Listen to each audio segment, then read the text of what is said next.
নওদার জনসাধারণের জন্য এবং এই তার যে আমাদের যে নওদার মানুষের জন্য এত কিছু করেছেন তিনি, তার মৃত্যুর পরে আমরা তার মৃত্যুর দিনটিকে এইভাবে বিভিন্ন সামাজিক কাজের মধ্যে দিয়ে পালন করি। তার মধ্যে একটি গুরুত্বপূর্ণ কাজ হচ্ছে এই স্বেচ্ছায় রক্তদান শিবির।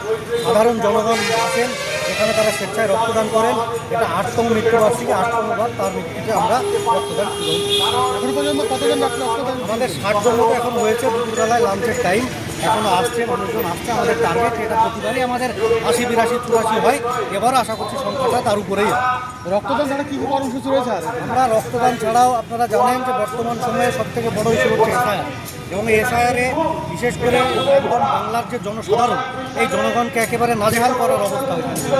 বিভিন্নভাবে প্রশ্ন আসছে। আমরা তাই আগামী কালকে একটা এসআইআর নিয়ে একটা বড় প্রোগ্রাম আপনারা হবে, জানেন, এখানে নওদার জনসাধারণের ডাকে আমরা বিভিন্ন মানুষকে বলছি যে নওদার জনগণ যারা আছেন তারা কালকে আসুন।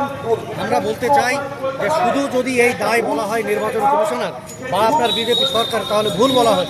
কারণ একইভাবে আমরা বলতে চাই এই এসআইআরের যে প্রক্রিয়া, এই প্রক্রিয়ার সঙ্গে একদম অত্যন্তভাবে জড়িত আছে আমাদের রাজ্যের প্রশাসন, এবং এই প্রশাসনের আধিকারিকরাই নোটিশগুলো ধরাচ্ছে।